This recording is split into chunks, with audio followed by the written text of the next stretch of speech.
Imagine a uniform without a body, a forest green shirt and sturdy trousers, bearing the patches of the National Park Service, discovered neatly folded at the base of an ancient sequoia. This was the first and last clue left by Ranger Daniel Clark before he was consumed by the very wilderness he had sworn to protect. For 5 years, that was the entirety of his story. A man who walked into the woods on a Tuesday afternoon and never walked out, leaving behind nothing but questions and neatly folded clothes that offered no answers. The forest kept its secrets locked away, buried under layers of pine needles in silence, until a faint, rhythmic pulse from the deep earth finally began to speak. Daniel Clark was 34 years old, a man whose love for the outdoors was not a hobby, but a calling. He had worked in Blackwood National Forest for over a decade, starting as a seasonal trail crew member and eventually earning the coveted position of a backcountry ranger. He knew the park's sprawling 80,000 acres of canyons, rivers, and old-growth forests better than he knew the streets of his own town. He was respected by his colleagues for his calm demeanor and his encyclopedic knowledge of the region's flora and fauna, and he was loved by his wife, Sarah, for the quiet strength that seemed to emanate from him like warmth from a fire. He was not a daredevil or an extreme adventurer. He was a custodian. His job was to patrol, to observe, to ensure the trails were safe, and to be a guardian of the natural world. The paradox of his disappearance was therefore staggering. How could a man so intimately familiar with the terrain, so skilled in survival, simply vanish without a single misstep, without a single cry for help? It was as if the forest he loved had opened its mouth and swallowed him whole, leaving a void that would ache for years to come. The plan for that day, October 12th, was utterly mundane. It was a routine patrol of the northern sector, an area known as the Whispering Canyons. This part of the park was less frequented by tourists due to its rugged access roads and more challenging trails. For Daniel, it was a day of solitude and work, checking for fallen trees on the path, monitoring for signs of illegal poaching, and simply being present in the wild. It was a task he had performed hundreds of times before, a rhythm of duty that was as familiar to him as his own heartbeat. His last communication was a standard radio check-in at 2 in the afternoon. He reported his position near Osprey Point, confirming that all was quiet and that he was proceeding with his patrol route as scheduled.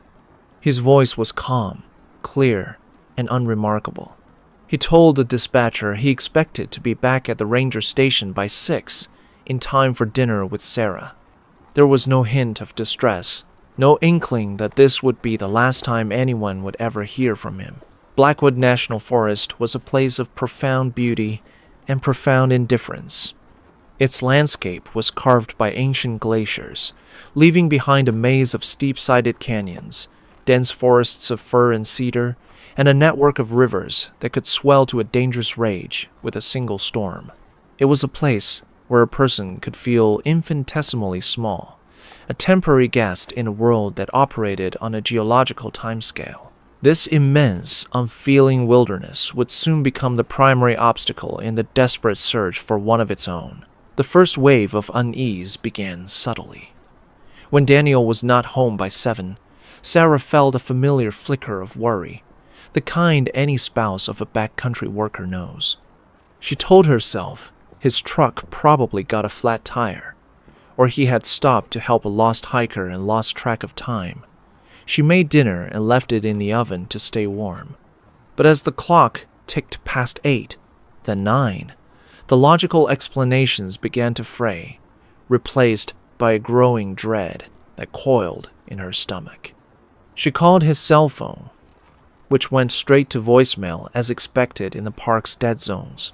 She called the ranger station, and her fear was amplified when the night dispatcher confirmed he had never logged out of his patrol.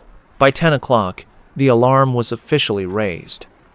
The initial response was guided by protocol and a sense of cautious optimism.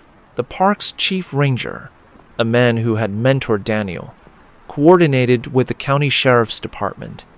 They dispatched a team to drive his patrol route, their searchlights cutting sterile white beams through the deep, impenetrable black of the forest night. They called his name over loudspeakers, the sound swallowed by the vast emptiness. They found nothing. There was no sign of his truck, no campfire, no signal.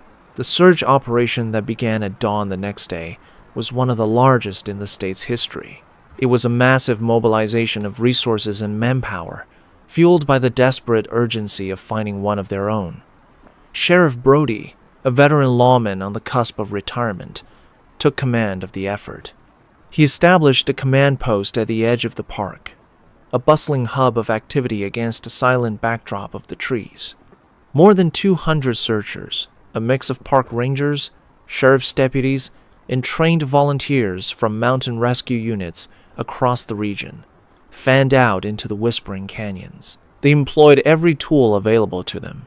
Ground crews marched in grid patterns, their eyes scanning for any sign of disturbance, a broken branch, a footprint, a scrap of fabric. Canine units, their powerful noses to the ground, worked tirelessly, but the dogs seemed confused, unable to lock onto a consistent scent trail. Helicopters clattered overhead, their rotors beating against the crisp autumn air. Some were equipped with thermal imaging cameras, hoping to detect a heat signature against the cold landscape, but the dense forest canopy rendered the technology largely ineffective. The search was methodical, exhaustive, and utterly fruitless. As the first few days passed without a single clue, a quiet desperation began to settle over the search teams. The initial theories that had provided a sliver of hope were systematically dismantled by the stark lack of evidence. The possibility that Daniel had simply run away, abandoning his life, was quickly dismissed. His bank accounts remained untouched, his credit cards unused. His relationship with Sarah was strong and stable. He had left a note on the kitchen counter that morning, reminding her about their dinner reservation for their anniversary that weekend. This was not the behavior of a man planning an escape. The theory of an accident seemed more plausible, yet it too was contradicted by the absence of any signs. If he had fallen into a ravine or been injured, there would be evidence. Daniel was meticulous about his gear. His emergency locator beacon was a standard part of his pack, but it had never been activated. An animal attack was considered, as Blackwood was home to bears and mountain lions, but trained trackers found no signs of a struggle, no blood, no drag marks.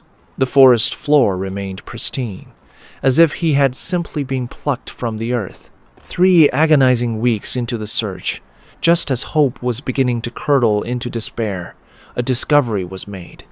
A helicopter pilot, flying a wider search pattern than usual, spotted something out of place. It was the distinct forest green of a Park Service vehicle, partially obscured by the branches of a large pine tree. It was Daniel's truck. The location, however, made no sense at all. It was parked at a long-abandoned trailhead, nearly 15 miles away from his designated patrol route. In a section of the park he had no official reason to be in. The discovery of the truck intensified the mystery rather than solving it. A forensics team was immediately dispatched to the site. The vehicle was parked neatly, not crashed or abandoned in a hurry. The doors were unlocked, and the keys were still in the ignition. On the passenger seat lay his wallet, containing his identification and a small amount of cash. A half-eaten apple and a thermos of cold coffee sat on the dashboard. There were no signs of a struggle inside or outside the vehicle. It was as if Daniel had simply parked his truck, stepped out for a short walk, and never returned. The search was immediately refocused on the area surrounding the abandoned trailhead. Hundreds of searchers descended on the new location, combing every inch of the rugged terrain. They rappelled into canyons, pushed through dense thickets of manzanita, and crawled through culverts. They searched for another week, their efforts fueled by a renewed but fragile sense of hope. But once again, they found nothing. The forest remained silent, guarding its secret with an unyielding grip. The trail went cold at the door of the truck. With no new leads and the weather beginning to turn, the painful decision was made to officially suspend the active search. It did not mean the case was closed, but the massive, coordinated effort was over. The volunteers went home, the helicopters returned to their hangars, and the command post was dismantled. For Sarah Clark, and for the investigators who had poured everything they had into the search, it was a devastating blow. The certainty of a tragedy was almost preferable to the torment of an unresolved mystery. 5 years passed. The world moved on, but for Sarah, time had fractured on that October afternoon. Daniel's disappearance became a piece of local folklore, a ghost story told around campfires about the ranger who was swallowed by the woods. The official case file grew thicker with administrative paperwork, but no new evidence, gathering dust on a shelf in the cold case unit. Sheriff Brody retired. The unsolved mystery of Daniel Clark, a permanent, nagging failure in an otherwise distinguished career. The forest grew over the tracks left by the searchers, and the silence returned. Then, on a warm summer afternoon, a trio of amateur speleologists decided to explore the Serpent's Maw, a little-known cave system not far from where Daniel's truck had been found. Mark, the group's tech enthusiast, had recently acquired a new piece of equipment, a highly sensitive, very low frequency, or VLF, receiver designed to detect underground electronic signals for cave mapping. He, along with his friends Chloe and Ben, were more interested in charting new passages than in local ghost stories. They descended into the cool darkness of the cave, the beams of their headlamps dancing across ancient limestone formations. As they ventured deeper into the earth, Mark noticed an anomaly on his receiver's display. It was a faint but distinct signal, a rhythmic pulse repeating every few seconds. At first, he dismissed it as interference, perhaps from their own equipment. But the signal grew stronger as they moved further into an unmapped section of the cave. It was a weak, ghostly whisper, but it was undeniably there. It was a beacon in the dark, a digital heartbeat in a place of stone and silence. Intrigued, they abandoned their original route and began to follow the signal. It led them down a narrow, winding passage that required them to crawl on their hands and knees. The air grew colder, and the silence of the cave was broken only by their own breathing and the soft, rhythmic beep from the receiver.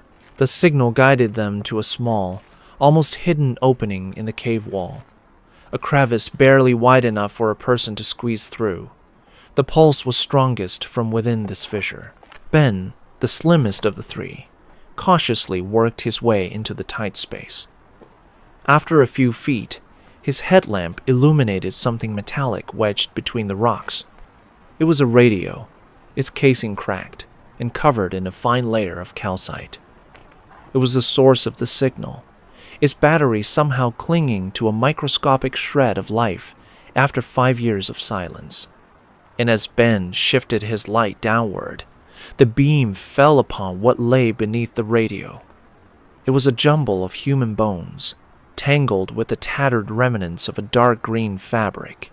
The discovery was both shocking and deeply unsettling. The remains were skeletal, bleached white by the sterile, unchanging environment of the deep cave. They were not arranged in a natural way. An accidental fall would have resulted in a different scattering. These bones were clustered together in the narrowest part of the crevice, almost as if they had been deliberately pushed or packed into the tight space. It was an unnatural grave, a place of finality, hidden far from the sun and the eyes of the world. They had found Daniel Clark. The Cavers, shaken and sobered, carefully backed out of the passage and made their way to the surface. They immediately contacted the authorities. The news of their discovery sent a shockwave through the local community and reopened a wound that had never truly healed.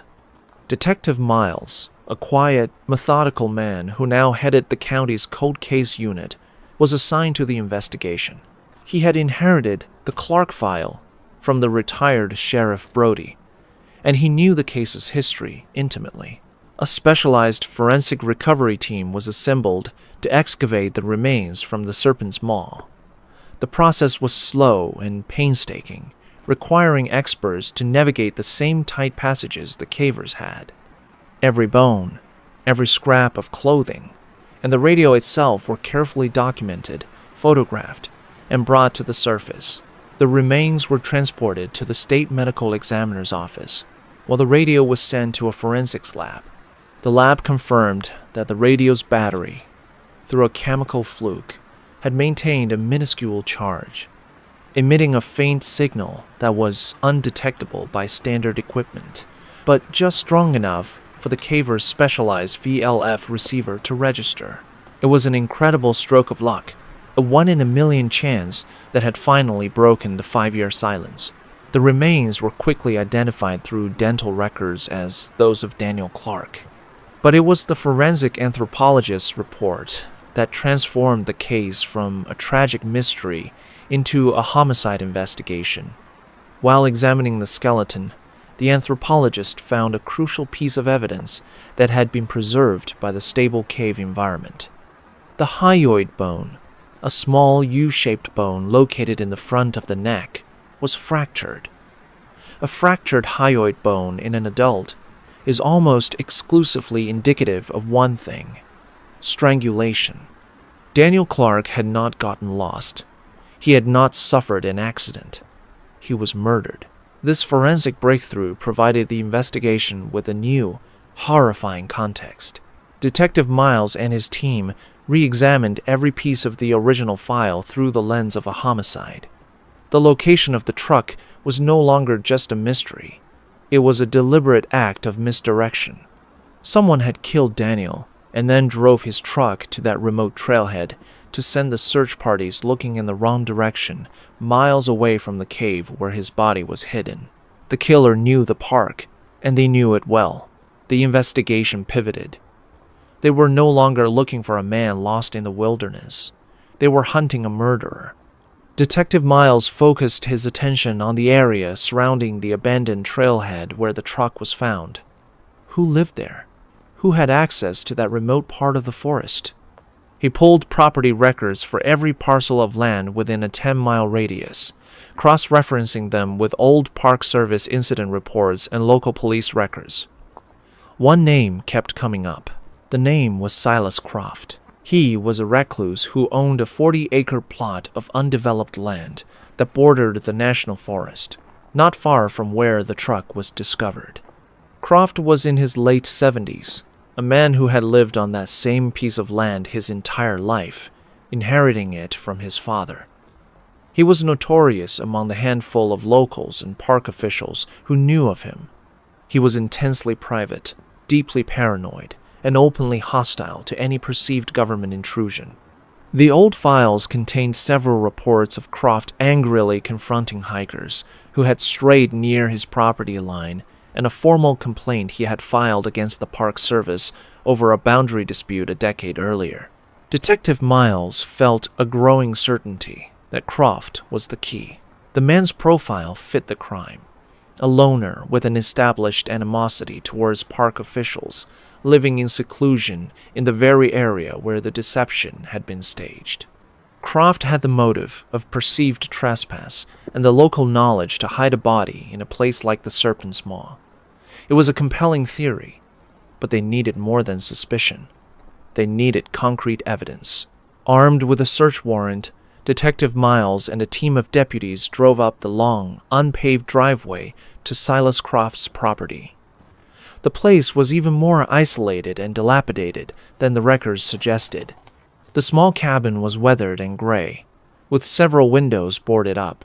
The yard was a chaotic mess of rusted farm equipment, piles of scrap metal, and overgrown weeds. It was a fortress of solitude and decay, a place cut off from the modern world. When the officers knocked, Silas Croft answered the door. He was a tall, gaunt man, with pale, suspicious eyes and a long, unkempt gray beard. He was initially defiant, denying any knowledge of the missing ranger and demanding they leave his property. But when presented with a search warrant, he fell silent, his face an unreadable mask of passive resistance. He sat at his kitchen table, watching with cold indifference as the investigators began their methodical search of his home. The cabin was a time capsule of paranoia. The interior was cluttered and dark, smelling of dust and wood smoke. Newspapers from 20 years ago were stacked in corners, and shelves were lined with canned goods and survivalist manuals. The search seemed fruitless at first, turning up nothing more than the eccentricities of a man who had intentionally walled himself off from society. But in a back bedroom, under a loose floorboard beneath the bed, a detective found a locked metal footlocker. Croft refused to provide a key, so the officers forced the lock open.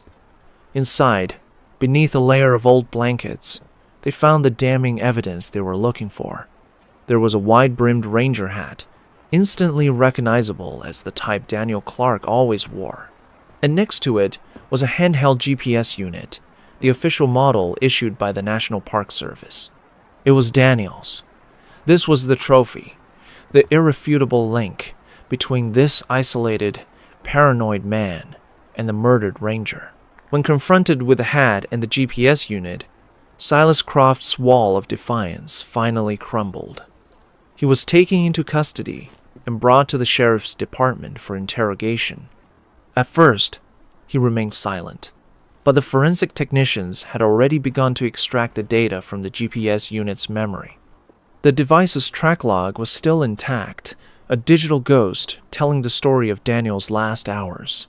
It showed his routine patrol route, then a sharp, unexpected deviation. The new path led directly towards the border of Silas Croft's property. Faced with this undeniable electronic evidence, Croft began to talk. His confession was delivered in a flat, emotionless monotone, entirely devoid of remorse or regret. He explained that on that October afternoon 5 years ago, he had been walking the edge of his land when he saw the Park Service truck drive down the old access road. He had watched as Ranger Clark got out and began walking towards his property line, consulting his GPS unit. In Croft's paranoid mind, this was not a routine patrol. It was an invasion. He believed the ranger was a government agent, there to survey his land in preparation for seizing it. Croft recounted how he had hidden in the trees and ambushed Daniel. He said he had only meant to scare him off, to tell him to leave his property alone. But Daniel, though startled, remained calm and professional, trying to explain that he was only checking a section of the park boundary.